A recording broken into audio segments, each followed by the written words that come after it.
నై చాతుర్యము మెరసి మానసం బలధింతును. పూర్వం నువ్వు ఎక్కడున్నావయ్యా, ఏ దేశంలో ఉన్నావు అంటే నేను కురు దేశంలో ఉన్నాను, ధర్మరాజు గారి దగ్గర ఉన్నాను.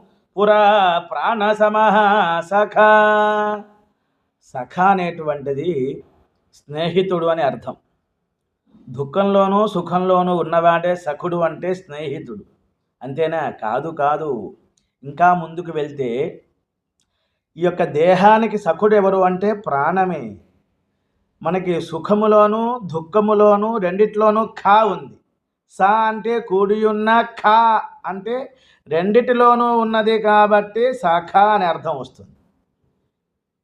ఆయనే ధర్మరాజు కాబట్టి ఆయన గురించే చెప్పుకుంటున్నారు, అబద్ధం చెప్పలేదు.